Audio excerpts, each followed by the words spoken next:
vastlapäev, oh kaunis vastlapäev. Vaadake seda päeva, imeilus päev. See on vastlapäev, vastlad, saate aru, mis tähendab? Vastlapäev tähendab nagu, see on nagu suurem kui püha, see on nagu suurem kui jõulud või jaanipäev. Ma mäletan siiamaani, kui ma esimest korda isaga käisin vastlapäeva pidamas. Kelgutasin, lasin alla niimoodi ja kiire nagu Pikne McQueen, aga teda ei olnud isegi tollel ajal olemas. Võtta kinni keskelt, võtta kinni keskelt.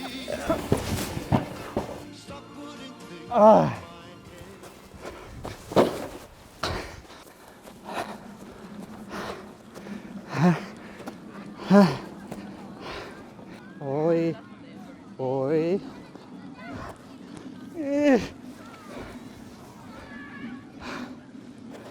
20 aastat tagasi oli palju lihtsam.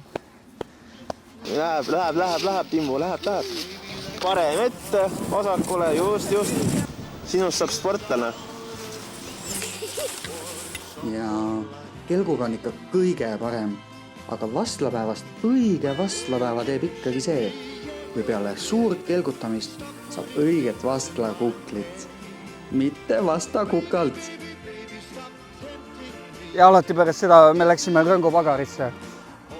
Esimest korda Rõngu-Pagarisse läksin siis, mäletan seda, seal oli nagu toordid, koogid, kommid, küpsised on ja vastlakuklid, loomulikult. Ma sain oma esimese vastlakukli ja no mine metsa, kui hea see oli. Täpi pealt sama head, kui misa teeb.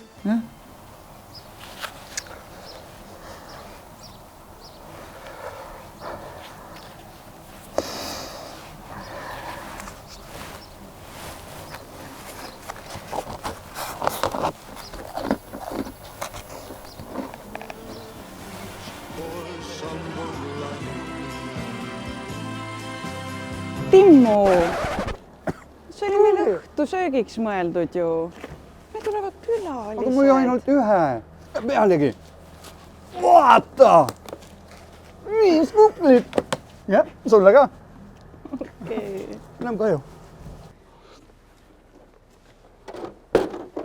Kas see oli vähemalt maitsev? Ja vastlad, no ma ütlen, no nii hea tuuli.